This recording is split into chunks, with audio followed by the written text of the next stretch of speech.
Welcome back. This Friday afternoon, fourth hour, I'm standing in for Alex, and I'm here in Alaska. And actually, we've got forest fires in South Central Alaska. And I was just telling Daria during the break there that, it's like a fog in town. It's like you might be in Beijing or somewhere. Anyway, it's kind of standard deal here in Alaska. You don't hear much about it on the national news because most of it's wilderness. No one lives there. But the point is, we have them. Sometimes they're pretty dangerous. And, when you think about today, it's going to be 82 in Anchorage today and tomorrow. That's like our high for the year, and it's 100 or more in Austin today. So, I was thinking about all the kind of doom and gloom and the nonsense, the free stuff debate, and it reminds me of actually a tactic used here during the last governor's race. And it was this deal of where the governor said, hey, we're going to give everybody triple their dividend, or make up for the years we couldn't give you the full amount. Because what we have here that most Americans don't know is we have a government by endowment. We don't have income tax here. We don't have a state property tax here. We don't have a state income tax, what I'm talking about. We don't have a state property tax or a state sales tax. What we have is a corporate tax. You make over, I think it's $250,000 net, you pay 9%. The first $250,000 net in a corporation, small corporations exempt. And then we have oil and gas and natural resources, which are held, in common. And that brings in revenue to the state of Alaska under lease agreements and other things. And we have what would be called, we call it the permanent fund, but in international jargon, you would call that a sovereign wealth fund. And Alaska has like 65 billion, maybe close to 70 billion now in that fund. And that throws off a pretty good chunk of money every year, in earnings, because it's invested in all kinds of stuff, and that came out of our natural resource base, out of our balance sheet. And I've talked often on this program about the national wealth, and here's these morons talking about writing off $1.6 trillion in student loans. Well, admirable idea, as far as that goes. When we needed the economic stimulus, back in 2008, when people were losing their homes and all this was going on, and we were bailing out the banks and corporations that made bad decisions, when we could have then maybe, instead of giving a couple trillion to the bankers, done that and actually stimulated more spending, which might have boosted the banks with legitimate money being spent in the economy by real consumers who could then buy those houses that were coming on the market and do a lot of other things. Instead, we spent the money on others. When we have this pent up demand that's offset by the debt ratios of student debt against graduating graduates from college, so even in a tight market, we've seen, kind of what's happened. And while I admire Trump for all kinds of stuff that he's done, the one thing that people kind of forget in this mix is business benefited greatly, and they need to make sure that money is now spent in America on Americans doing things that make America great again, and not exporting that money, but repatriating. They're taxing international income from these multinational corporations that are domiciled in the U.S. They're doing a lot of things differently, but they also lowered domestic taxes by a substantial amount for corporations. And I think that's a good idea in the long run. But we need to see that translate into things that benefit also people working in America. So, really, it's about sovereign wealth, though I want to get into that, and the looting of the nation and what's going on behind the scenes as the fake news propaganda stream from the mainstream continues to feed us fertilizer that most of us just call BS. We'll be right back with InfoWars. And welcome back, and I'm coming to you from Anchorage, Alaska today. And, as we went out of the last segment, I'm thinking about sovereign wealth funds. And I was mentioning the Alaska Permanent Fund and how that fund got formed. It was a Republican governor, Jay Hammond, back in the 70s and into the 80s. He just brought it to the legislature and subsequently to the Alaskan people, this idea of taking 25% of all of our revenue from non-renewable resources, oil and gas, and minerals and so on, and put it in a permanent fund. And there's Jay, for those who can see him. And he was a great governor, and it was a visionary thing. And what he did is this money then would be invested for the future when these resources ran out. So we would have a sovereign wealth fund, literally a permanent fund. And what he did to enfranchise Alaskan citizens, we became shareholders in that fund. So it's invested in all kinds of things all around the world. And what happens is that fund then takes its average earnings over 5 years, and it moves forward every year and is recalculated. And half of that earnings is then distributed, half of the average for the year over a 5-year average is distributed to the population in Alaska. And as I said, we don't have a state income tax, state sales tax, or state property tax. Tax is pretty low here in terms of any of them. But we have minerals taxation, oil and wealth, royalties off state lands, and things that bring wealth into the state. And that's how this fund got formed. So like last year, it was like $1,600 for each person that lives here. Now, it's expensive to live here. So, you got to realize that too. But without those state taxes, that's kind of nice. We have local taxes, property taxes in Anchorage, for instance. But, when you think about the nation and the wealth of the nation that has been looted literally for a couple of centuries, and even before, because like in my region, Alaska, the looting started with the Russians who were here first. They kind of enslaved everybody who lived on the Aleutian Islands, all the native peoples there, and anyone they could conquer on the coastline. They never made it far inland, but that, wherever they could, they did, and they enslaved them into the fur trade, where they had to then, and basically they wiped out some species entirely, and then others were almost brought to the brink of extinction and have come back. But the point of the matter is, once the fur seals ran out, they didn't see much margin here, and they saw the United States kind of moving west and figured we'd take it anyway, or someone would. So they sold it to us for 2 cents an acre, 2 cents. In the Treaty of Secession in 1867, the Russians ceded this to us under the Tsar. And what happened here is we then discovered gold here in the 1890s, and the rush was on, and that lasted until World War II, where our gold industry was shut down completely. Most people don't realize what happened here. Gold, silver, non-essential minerals, all the resources stopped for the war effort. And gold was fixed at $35 an ounce by then. And what happened after the war is inflation tripled everything, but gold was fixed. So, the gold industry never revised here because it choked off and died, for 4 years during the war. So, when you look at the mineral wealth in this part of the world never got developed. We don't have a railroad here. And I've talked in the past about the Jones Act, which is an act that benefits shipbuilders in the United States. And I understand to keep a vibrant shipbuilding industry for defense and other purposes, we subsidize it. The way we do in the United States is we make sure that any shipment between U.S. ports has to be flagged by a U.S. vessel, which costs 10 times as much as a foreign flagged vessel, which is why all of the raw minerals produced in Alaska are never going to land in the United States in terms of the lower 48 states because there's no linkage by rail or otherwise. Now, today in the paper, I'm really encouraged, and we've talked about it before on this program for years, is a rail link to Canada, which then allows us to move commodities overland. And this is now being studied in a very serious way. Perhaps it will happen this time. This is vital to moving the national treasury, the wealth of the nation, into the Rust Belt where value added can happen. Because Alaska doesn't have the population for that value added, but it would be nice to have it.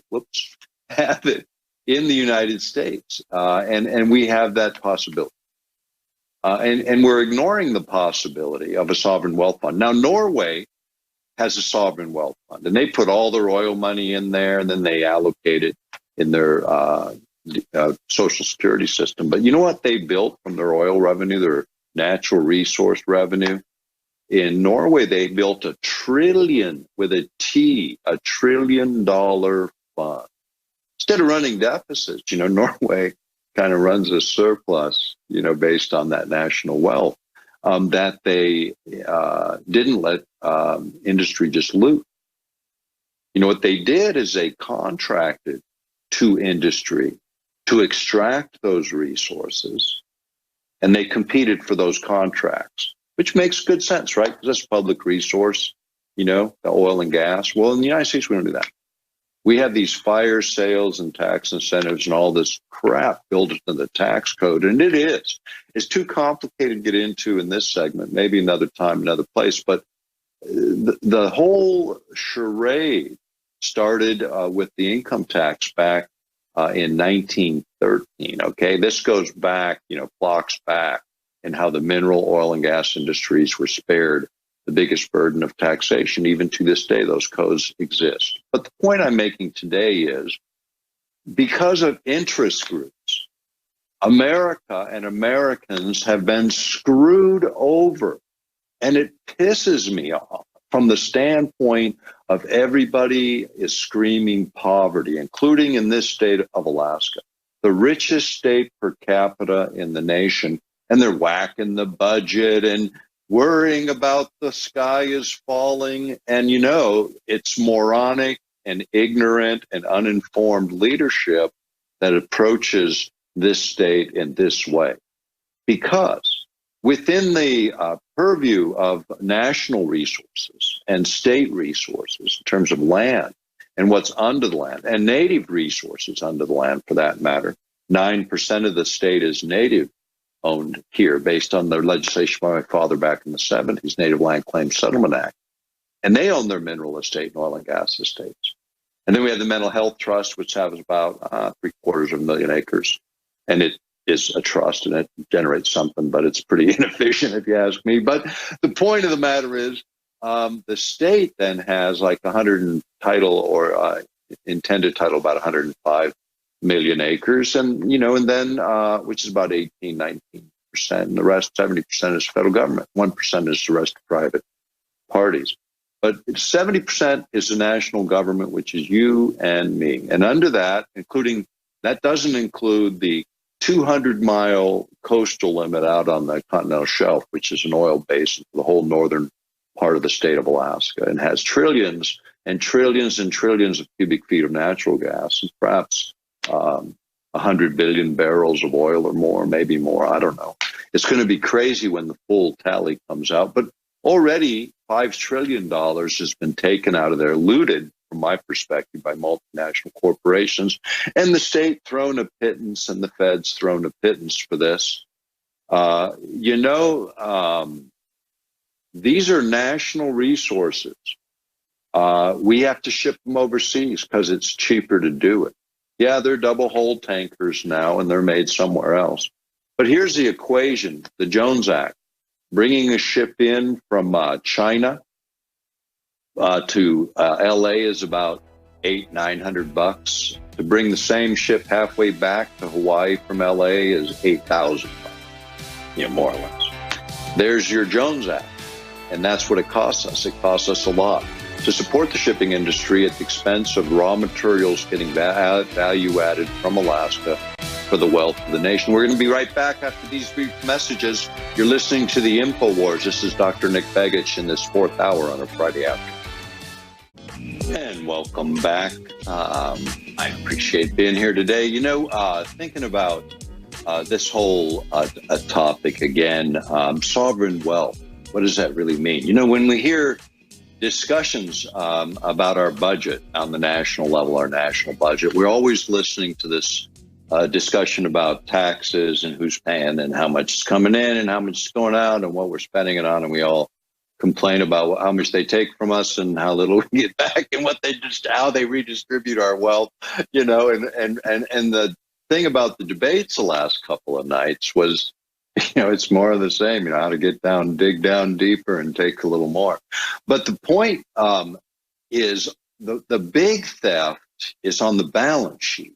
The things that matter, your assets that produce revenue, or avoid costs. Like when your house is paid off, you don't have a house payment anymore. Maybe you have property tax, insurance, maintenance, but you know what I'm saying.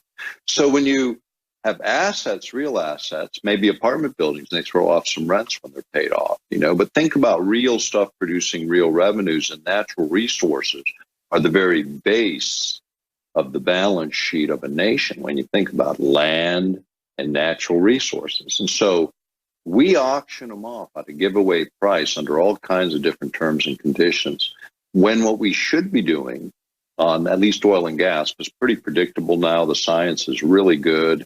There's not really wildcatting as such. It's pretty predictable. But if we captured the national oil and gas and then contracted the work, so all those jobs are there, all those jobs are privately sector managed, like they should be, not some other way of doing it, but keep those managed, like corporations manage, but bid it and keep the natural resource instead of leasing it and giving it away. And what you end up with is a tremendous amount of throw off. I mean, look at Saudi Arabia. Saudi Arabia's sovereign wealth fund is several $1 trillion, generating significant revenue. That's non-oil and gas related revenue. When you start to think about sort of what are we doing with the wealth of this nation and who's benefiting by it? Now, there are some ways that we used to, as individual citizens, benefit by the national wealth. We used to be able to go out, and we still can in some areas of Alaska, for instance, go out and discover and stake valuable mining claims. And you used to be able, under the federal rules, go to patent. Now the laws are still on the books, but they haven't funded that in years. It's one of the way they strip out the effect of a law. It's like, oh no, we didn't do anything to change the law. We just didn't give it any funding, so I can't implement the law. And that's what they did with patenting of mining claims at the federal level. And the reason they did is it was really such a bargain to own titles with very little wealth transferring back to the nation, because these rules haven't been changed. Some of them in 100 years or more, now over 100 years. So when we look at all of this in terms of the real wealth of the nation isn't being misspent in terms of the national budget. It's being looted on the other end by globalists and multinational corporations that keep the shell game going. So when we're all looking over here at the budget and all these other aspects of the news, the fake news, the unnews, we're about the info wars. We're the unnews, maybe. We kind of unravel the news. On the other side of the equation is the looting. Trillions of dollars out the gate. No one's even seeing it go. No one's even running the numbers. They're just going, c'est la vie. Oh, you're going to leave. We better give you some tax incentives. You might go to the third world and screw them over for a while till they throw you out. See, and this is what happened with oil and gas everywhere in the world. The multinationals were thrown out. 88% of oil-producing countries actually just bid the work and keep the oil and the gas. Much better equation, Some of them even own the downstream, the value added, like Saudi, they own the refining and the pipelines and the ships, and that gas stations, they're kind of integrated across the deal and optimize their profit margins for their sovereign wealth fund. And they're a kingdom, for gosh sakes, but they throw off so much money. Their people don't work for a living. They go to college anywhere they want in the world and import everybody else to do the rest of the work. Think about the wealth of a nation under a democratic republic like ours.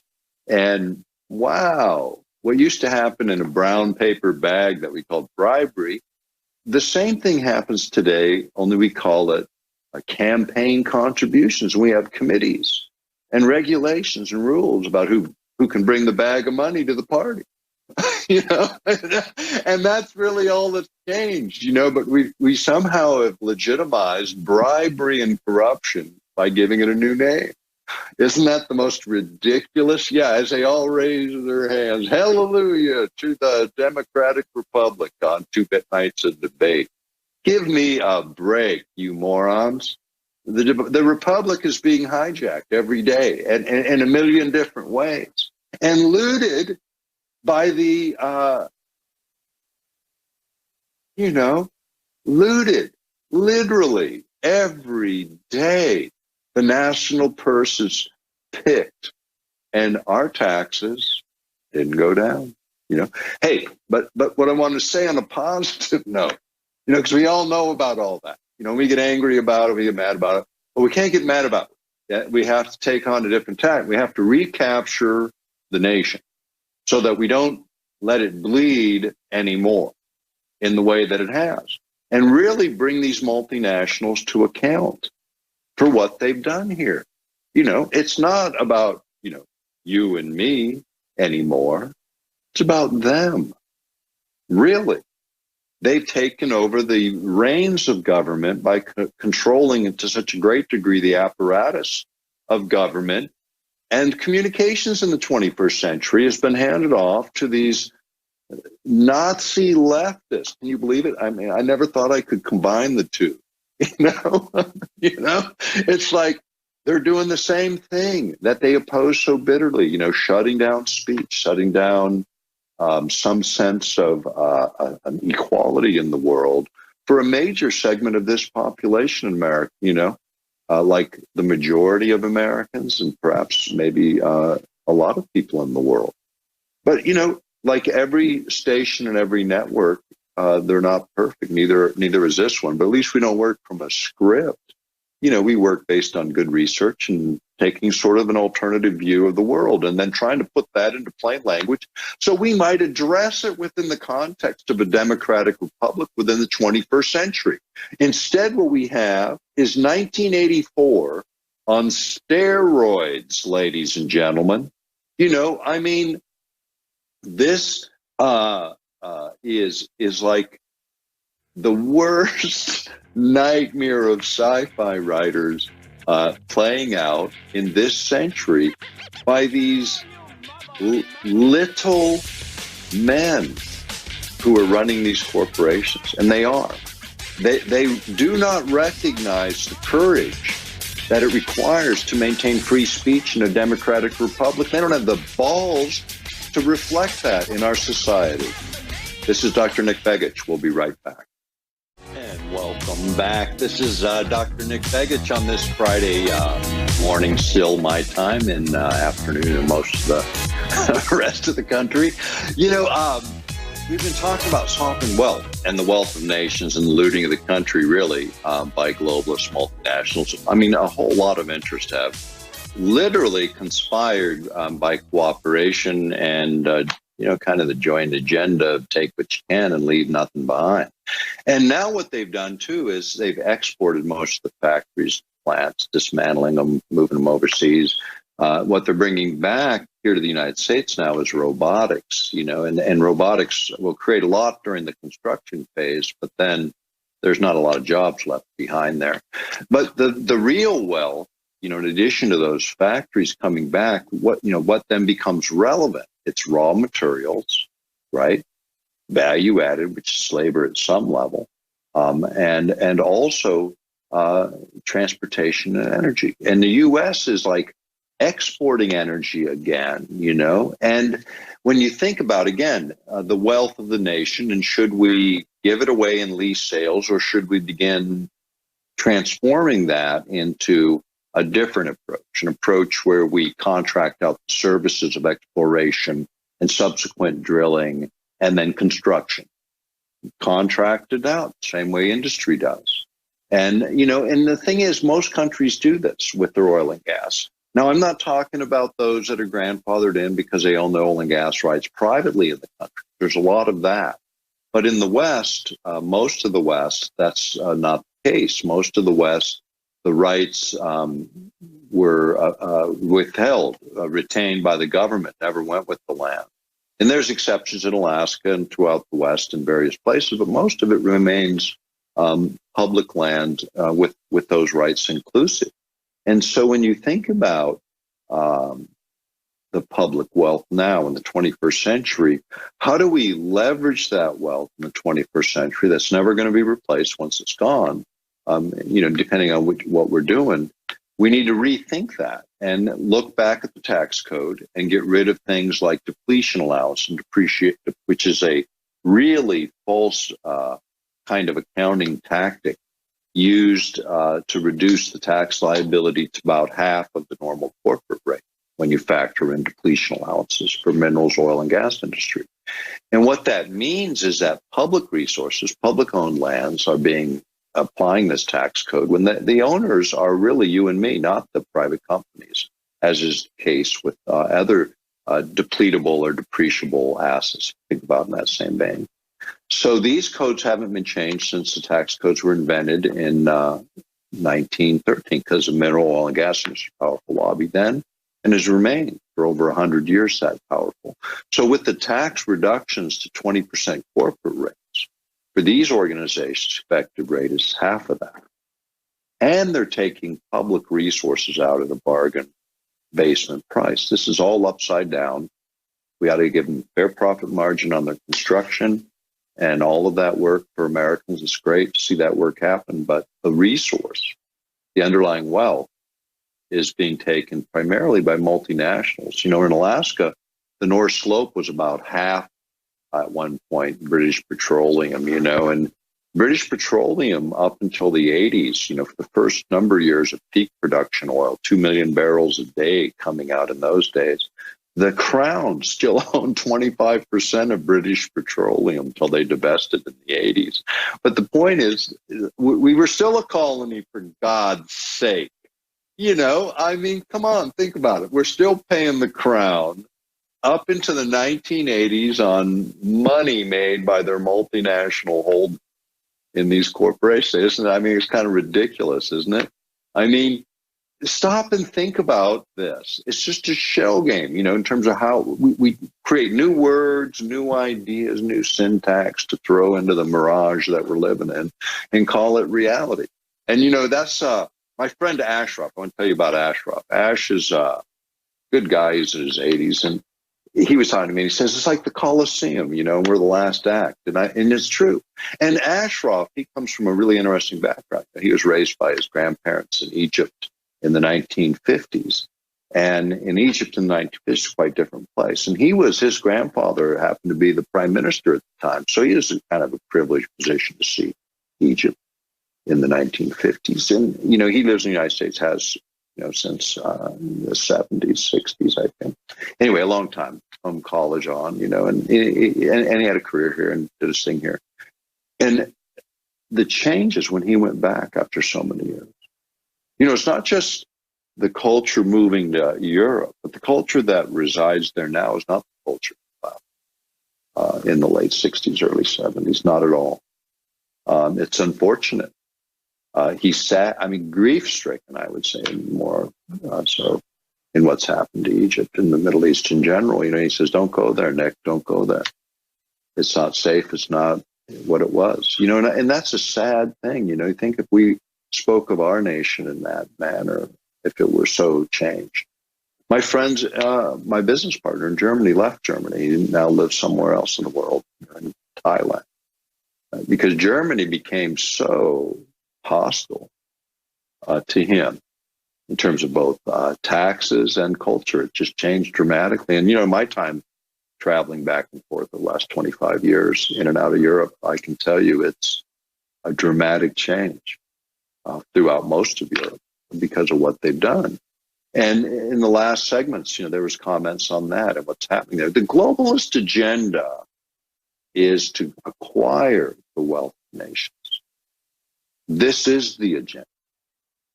Everything else are sort of symptomatic of that agenda, whether it's pharmaceutical industry, the military-industrial complex, the academic complex. It's really about not just screwing the guys jumping over the wall, it's screwing everybody in just different ways. Why is 10% of Mexico's adult population trying to run away to America? because their government's corrupt. And every time they try to have a revolution, you know, we prop them up. Yucatan, they tried to have one, and the Clinton administration propped up the government. They're the most corrupt government, you know, anywhere near us, and it's on our border. That has been the problem. Now, they elected new leadership there. Let's see what happens, you know. But maybe they change it, maybe they don't. But, you know, they're a sovereign nation. You know, they need to be accountable to their people just like everybody else. Or have a revolution, for God's sake. That's what we did. And it worked out pretty well a couple hundred years ago. You know, I think everybody would agree. Sometimes you need a revolution, and we had one. You know, and now we need a revolution of spirit and mind and heart in this country, not a violent revolution. You know, the stuff the left is trying to whip up by dividing us under some tribalistic nonsense and rhetoric. And you picked all that out of the last 2 days of rhetoric. You know, from these guys inflaming the tribalism of the nation and the world. Let's divide everybody and hack them up into little subsections of what this great nation is about. What a bunch of nonsense. All they do is amplify the division. That is not what this nation needs.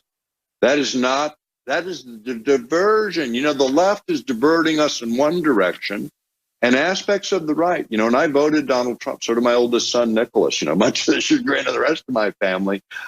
You know, but I'm disappointed in one thing, because on the right, it's about abortion and the border and other things, and they're all important. But the big enchilada, the national wealth, as expressed in the P&L statement and the taxes given away to corporations to see if we stimulate some here, and, you know, the crumbs thrown to the rest. So let's remember, you know, those corporate changes were permanent. Ours are temporary.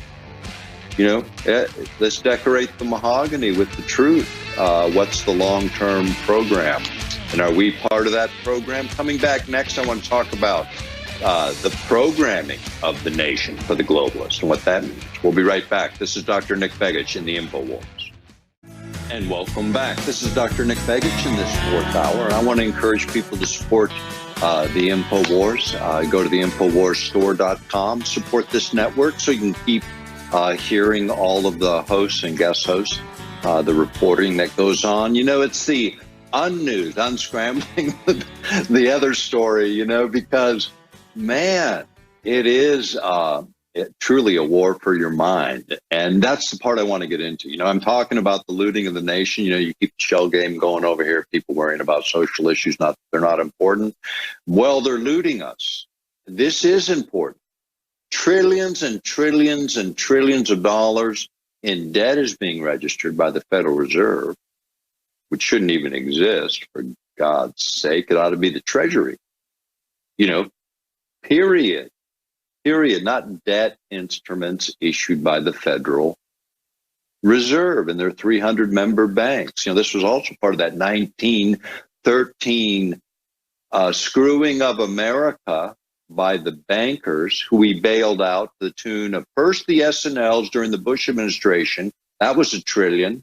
And then another few trillion to the bankers in the last Obama administration, and 14 trillion to international bankers who also got money out of the Federal Reserve, backed up by our good faith and credit, you know, and we're paying debt on our share of this national debt when it ought to be the Treasury. Donald Trump, if you're for real, take a look at the Constitution in terms of the Treasury and take the money back. Don't figure out who's screwing us at the Federal Reserve and the Federal Reserve. You know, propose a piece of legislation to take it back. Let's see where our Congress and our U.S. senators stand, or is it just BS? Just more of the same from you, Mr. President, and the Congress and the Senate. You know, my brother was one of the few Democrats insisting on a full audit of the Federal Reserve from start 1913 to now, and they wouldn't do it. They still haven't done it. How about start there, Mr. President, a full audit? That's fair to ask for. Any good businessman would ask for that. Where's the money? You know, come on, let's see where it went, where it came in, where it went out. And why are we doing this? Think about the wealth of the nation, Mr. President, and redeploying those assets in the public good. That's you, the CEO of the nation's wealth. You know, we're being looted in this instant right now, and you're the man. It's your hour. Stop the looting. You know, put your finger in the dike of America's balance sheet and stop the flood from breaking through anymore. You know, it's propaganda time. Take a look at free speech right now, or we will not have this dialogue in the future anywhere about the things we're talking about on InfoWars. That's why people need to support InfoWars. And more importantly, people in government need to take action. And those that aren't in government, pick up the phone. You know, the phone, that thing that has every other use but a phone. Call your congressional offices in your states and at the national office. Look it up. Get the phone number. Call them on the phone.